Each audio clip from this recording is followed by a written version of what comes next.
There's a saying in the South, in fact, it's actually a belief system, that goes like this. It doesn't matter how you feel, it only matters how you look. Don't matter how you feel, it only matters how you look. I, for one, don't agree with that. We're going to talk about that this week.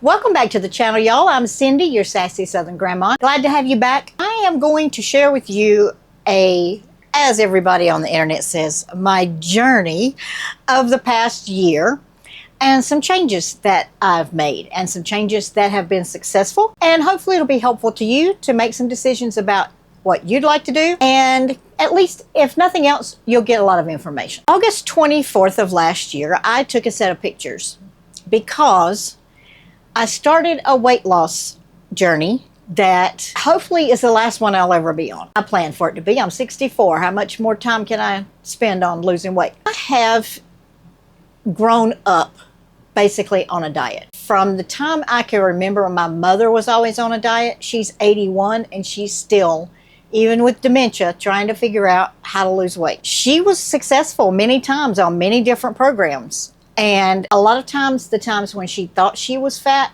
you look back at pictures and she really wasn't. But if you think back to that time, there was, as there always has been, it feels like our whole lifetimes have been a lot about appearance, a lot about weight loss, a lot about a woman's value being placed on her appearance and how big she is or how small she is. And there's so many things that go with that whole societal thing that we don't have time for. But as a nurse, I know what being overweight does to your body. I see it every day. Most of the people in the hospital for any reason have diabetes. Most of the people in the hospital for any reason are overweight. And I see what that does to your body. It does so many things to every part of your body. Because of being raised in a diet culture, in a diet household, I have been on every kind of weight loss thing you can imagine. I've done low carb, no carb. I've done Weight Watchers. I've done, if you're my age, you might remember the cabbage soup diet, which was a little bit hideous, but it worked for a time. But you can't live on the cabbage soup. And that was basically, if you haven't ever heard of it, it's this cabbage soup made with lots and lots of water-heavy vegetables like cabbage and onions and garlic and carrots and peppers and all these vegetables that are already full of water, and they have a diuretic effect and also a bowel elimination effect in that it flushes a lot of what's in your body out. And then you only add a little food to that. You don't eat a whole lot of food other than the cabbage soup. Because of that, you do lose weight. But when you start back eating your regular diet again, it all comes back, which is pretty much what happens on any weight loss plan. If it's not something that's a whole lifestyle change, if it's not something that you can maintain, you're going to gain the weight back. And I've lost weight and gained weight and lost weight and gained weight. Over the years that I had 5 children in a little less than 10 years, I put on quite a bit of weight. I didn't put on that much weight during the pregnancies. I think the most I ever gained in a pregnancy was 35 pounds. So it wasn't the actual pregnancy itself. It was just the additional weight that didn't come off and then additional weight that didn't come off. And also, raising 5 small children will make you not be very conscious of your own health and what you're doing because you're so busy feeding everybody else that you're not conscious of how you're feeding yourself and taking care of yourself. There's just no time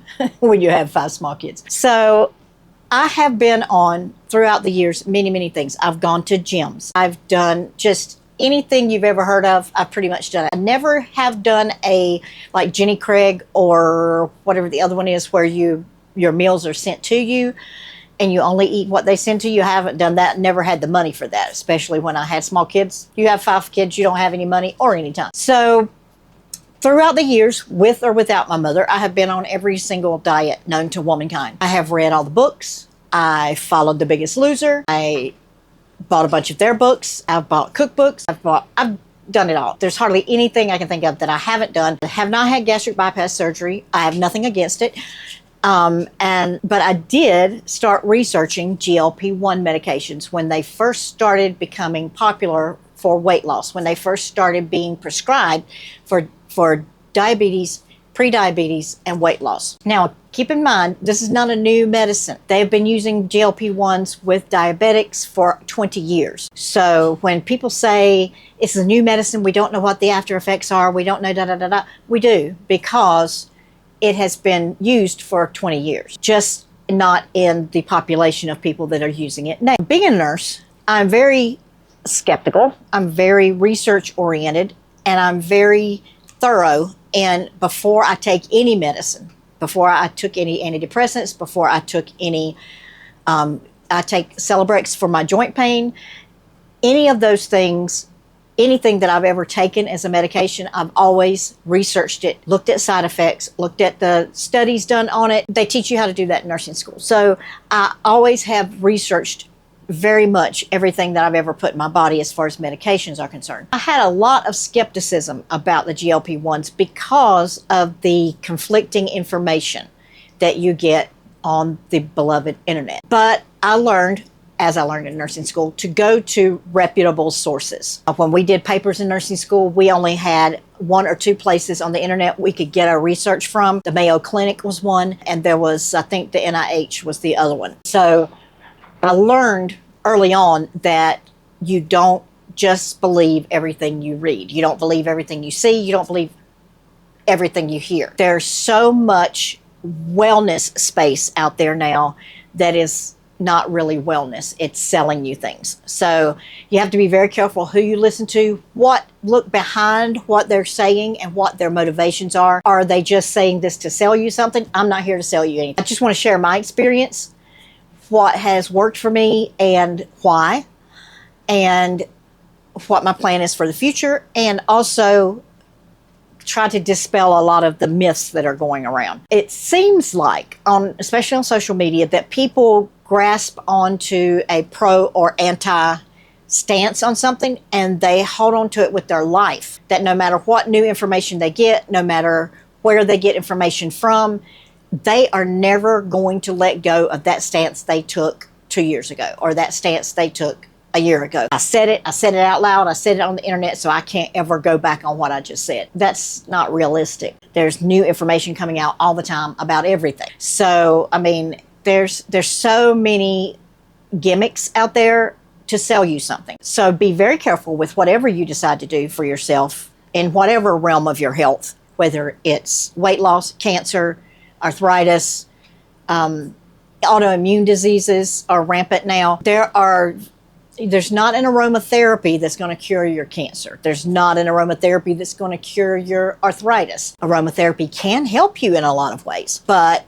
things that are called holistic, that naturopathic, there are some really good things out there that really do work. But be careful what you're listening to and what they're saying it will do, because even some doctors will lead you astray to sell you something, to sell you a supplement, to sell you an oil, to sell you some sort of device. Just be careful. Back to what I'm talking about today is the GLP-1s. The one that I'm taking is Tirzepatide, which goes by Mounjaro or Zepbound as brand names. There's 2 companies that make it. It is a little different than Ozempic, what you hear about Ozempic all the time. I'm going to read to you what Tirzepatide actually is. It's a dual receptor agonist that mimics the action of 2 naturally occurring gut hormones. So these are naturally occurring hormones that are in your body, but they've been created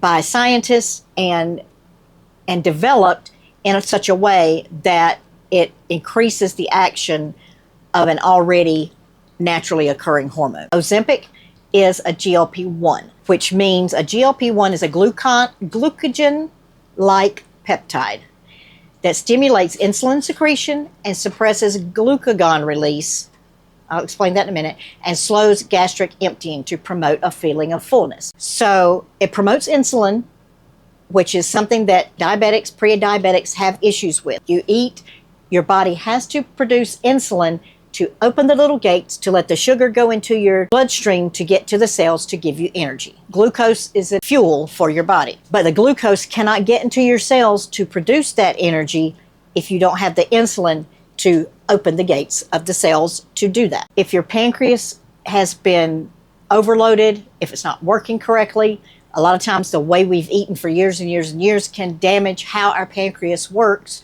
to get the insulin to the bloodstream that we need. The other thing is glucagon, which is glucose that's stored in your liver when you eat. If it's not used by your body, it gets stored in your liver. The GLP-1 also reduces the secretion of that glucagon, which is a glucose, into your body, which can also cause weight gain. And it slows gastric emptying, which means it slows down the digestion. Your intestines are constantly, they are muscles, and your intestines are constantly producing a action to move your food through your system. A GLP-1 slows that down so that your stomach doesn't empty as quickly and your body feels more full after you eat for longer because it's not going through your system as quickly. Now, Tirzepatide is a GLP-1 that does those same things, but it's also a GIP, which is a glucose-dependent insulinotropic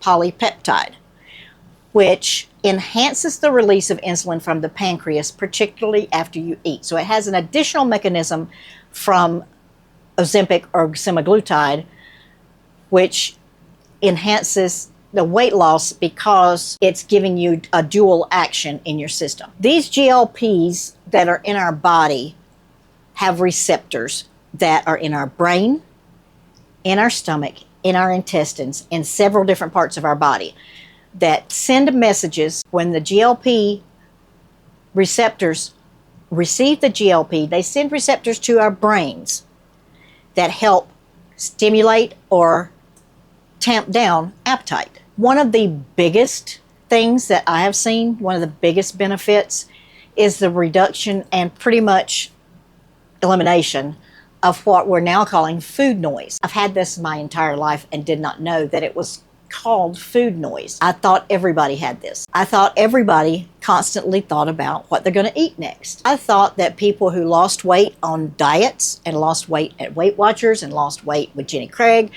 I thought that the reason they lost it was because they had way more willpower than I do. They were able to resist the temptation of the donuts. They were able to say, that's enough, I'm full. They were able to mentally and physically resist the foods that they didn't need to have in their bodies to keep to a certain calorie range in order to lose weight. I've found out since that not everybody has food noise. And by food noise, I mean it's almost hard to explain because my brain was constantly thinking about food. I'm a reader, I'm a researcher, I have a job, I raise kids. Behind all of that, in the background, like the music in a restaurant, was food. If I would obsess over food constantly, even when I tried to ignore it, I describe it kind of like OCD, that it's my brain running on its own little engine in there. And the engine was running on food thoughts constantly. One of the first things I noticed when I started taking this medication was my brain got quiet. And I didn't realize that not everybody had that. Now I'm learning that because we're talking to other people, we're sharing our experiences, and we're finding out that, yeah, some people are tempted by a donut in the break room, but they can say, I don't need that, I've already hit my calories today, or I don't really want it, and walk away and never think about it again. If prior to this medication there were donuts in the break room, I could not stop thinking about the donuts all day. I couldn't until I knew they were gone, had been eaten by somebody else. I could not stop thinking about the donuts, and it was very hard not to go back and get one and a second one, and depending on how long they were left in there. Very difficult to resist that because my brain was constantly running that tape all the time. Don't forget about those donuts. Don't forget about that cake. Don't forget it's so-and-so's birthday. They brought XYZ to break room. At home, I would try to keep things, what I call temptation foods, out of the house because I knew if they were here, I was going to eat them. If they're not here, I'm not going to get up and go to the store and get them. I wasn't to the point that I had to have it so badly that I went to the store. But there were plenty of times that while I was at the store, I'd think, I'll just get a bag of cookies, or I'll just get a piece of chocolate or whatever. And once it's home, it's gone. It not only affected my weight, it affected my self-esteem. It affected the way I felt about myself because I felt like a failure. I felt like there's something wrong with me. And in reality, there was something wrong with me. There was something going on in my brain that didn't go on in everybody else's brain. Once I was able to get these medications in my system, I not only, my appetite was decreased, yes, but my brain quieted down. I could think about other things and not be obsessed. I could know there were donuts in the break room, know it, acknowledge it, go on about my day, and never think about them again. It's a miracle. It really is a miracle to me that I could walk by a candy dish and not get a piece. I could walk by anything, and if I wasn't really hungry, I didn't eat it. If I did go to get a donut, I could get like a half one and I was fine. I just wanted the taste in my mouth. Or maybe I was hungry and I decided, now I can decide whether to have dessert or not. Now I can decide whether to eat one or two of something. It's very hard to explain if you haven't been through it, but it's a freedom inside my head that I did not know I needed. On top of that, it does slow down your digestion. It does keep you satiated for longer. You don't get as hungry as quickly. And when I eat a meal, I have no trouble saying, that's all I want. I'm not hungry anymore. I would say probably I'm eating probably half of the meals I was eating, half of the amount of the meals I was eating. My experience has been wonderful with it. There are side effects, and you will hear side effects blown up into gigantic mountains on the internet. Once somebody decides this is a bad medicine, they will let you know what the side effects are. Main side effects are nausea. You can get constipated. Those are the two main ones. And constipation is easily taken care of by eating more fibrous foods, being aware of what you're putting in your body. And I take a magnesium supplement every night with my other vitamins and stuff. That has helped tremendously because it keeps things going so it doesn't get stopped up. I have probably, I think 3 times in a year, have taken a stool softener. That's all I needed. It was not, oh my God, I have a small bowel obstruction because this medicine has stopped my digestive system from working. You will hear stories like that. The stories like that are either they didn't happen and somebody's blowing something up for sensationalism, or it happened for other reasons other than the medication, because you can deal with those side effects. The medication I take once a week. It's a shot in my abdomen. I take it once a week. At the beginning of the week is when I feel the most nausea, and it's not debilitating. It's not something that I can't just take some Tums, or once in a while I've taken some Zofran for it, but it has not been what you sometimes hear on social media of I couldn't eat for 7 days. If someone has got nausea to that point, their dosage is too high. And you start out on the very lowest dose, and then you gradually move up with the input of your provider. As you get higher and higher doses, your body adapts somewhat to the medication, so that's why the doses are titrated up. The highest dose is 15 milligrams a week. I'm on 12.5. I never have gotten to the highest one. I don't know if I will. It's working very well at 12.5 for me right now. But you work with your provider to decide when you need to go up in dosage, or if you need to. There's so many people out there with their magical protocols, and this is the way you need to do it. Work with your provider. Work with your doctor about what is best for you, because each body metabolizes things differently, responds to medications differently. What works for one person will not always work for another person. So the nausea and the constipation are the two things that I have dealt with on a minimal scale. Not something that's kept me out of work or kept me from doing anything I wanted to do. I just do whatever I need to do to get through that little bit and keep on going. It is not a fast weight loss. I will tell you, I haven't even told you how much I've lost in a year. Started August 24th last year, and I have lost 68 pounds in a year. So we're not talking 10 pounds a week. We're not talking 5 pounds a week. There might have been 1 or 2 weeks that I lost 4 or 5 pounds in 1 week, but that was normally after a week or 2 or 3 that I didn't lose anything. So it is a long-term journey. It is not a 3-month journey. It is not lose 100 pounds in 6 weeks on The Biggest Loser. It is a slow, very healthy for your body way of losing weight. And normally, I will tell you, on other diets I've been on, if I only lost a half pound or lost 1 pound, I would get very discouraged and quit. But because this has been a constant, regular, most weeks I've lost at least a half a pound or a pound, it has encouraged me to stick with it. Prior to this, I will tell you, prior to finding out about these medications, I had given up. I weighed 260 pounds and I didn't care anymore. I was like, whatever, I'm not gonna spend the rest of my life trying to get this weight off. It's too much. I didn't want to gain any more, of course.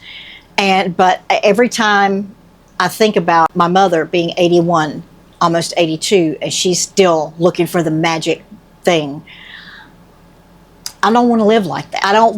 I didn't want my weight any longer to be the thing that consumed me, because not only did my brain constantly talk about food all the time, it also talked to me about how big I was all the time. And it was a beating down of my self-esteem. It was a beating down of my self-worth.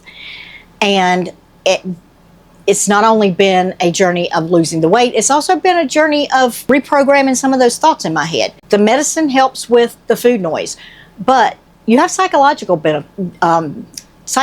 disadvantages of gaining a lot of weight. And the way that society treats big people and the way that you feel about yourself when you look in the mirror is way more than one video could cover. But I've had to work on those psychological things as well. And there are a lot of people out there that are giving these meds terrible reviews. They are saying it almost killed me. And there may be a person here and there that it doesn't work for. There may be a person here and there that have had some kind of reaction. That's medicine. But the overwhelming evidence is that it works. And I can only tell you what my experience is. And I'm not the kind of person that I go evangelize everybody about, now you need to take this, you need to do this, I don't tell anybody else what they need to do. I tell you what my experience is. I don't have anything against people who have a gastric bypass or being able to work out and eat clean and be able to lose the weight. Good for them. However you choose to do it to get your body in the best shape it can be in and the best health, most importantly, that you can be in, because some methods of losing weight are very damaging to your body. So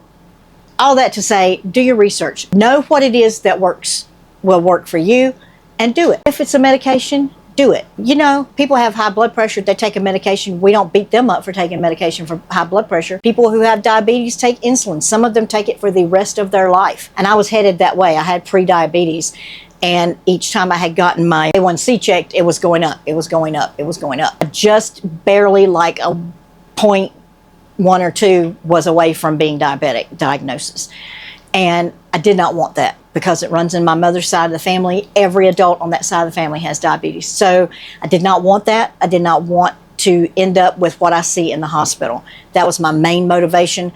And back to where I started, excuse me, back to where I started the video of, it doesn't matter how you feel, it only matters how you look. That's a very prominent belief system, especially in the South.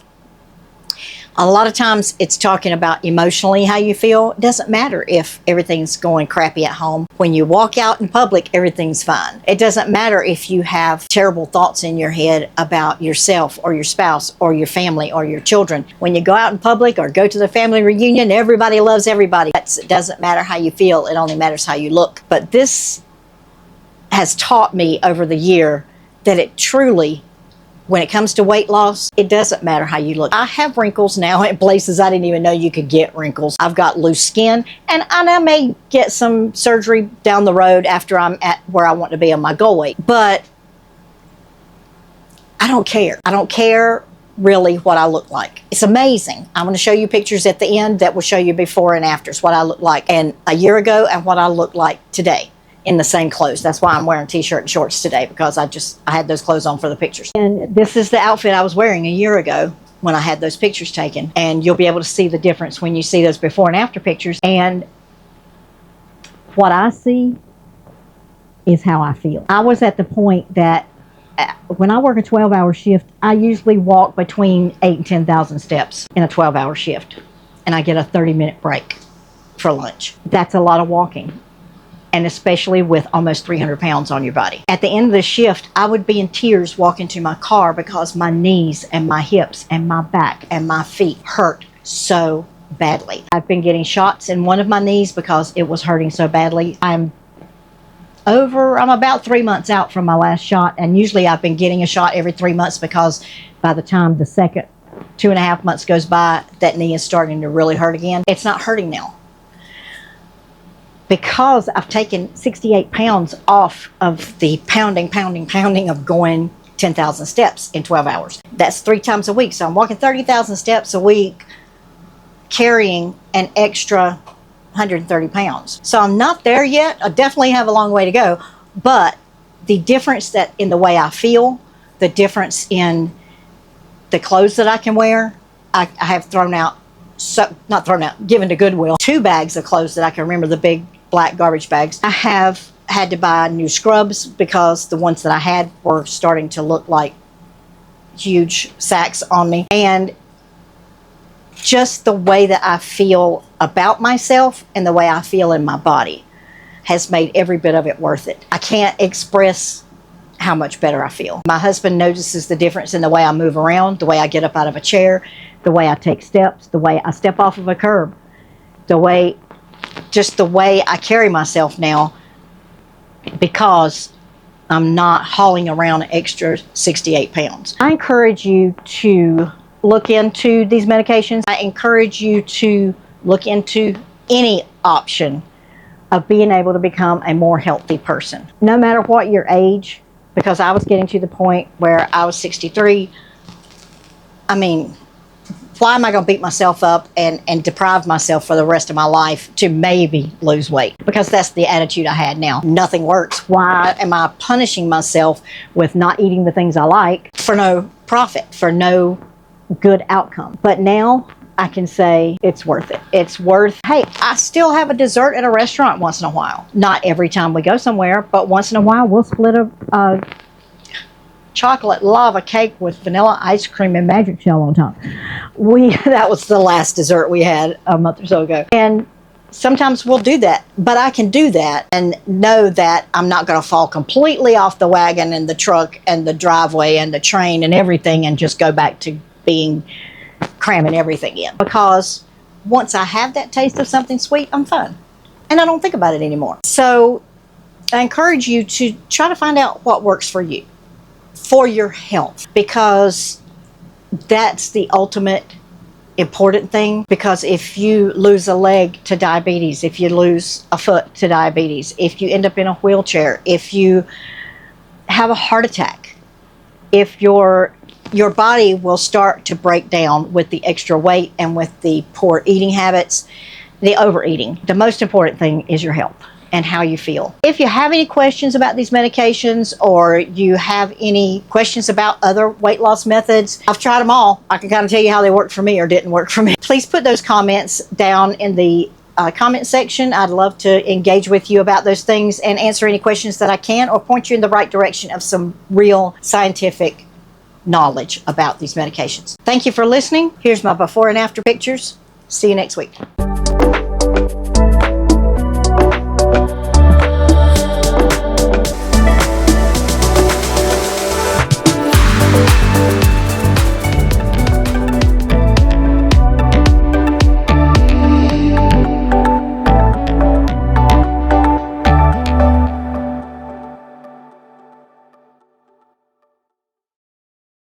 Welcome back now. Here.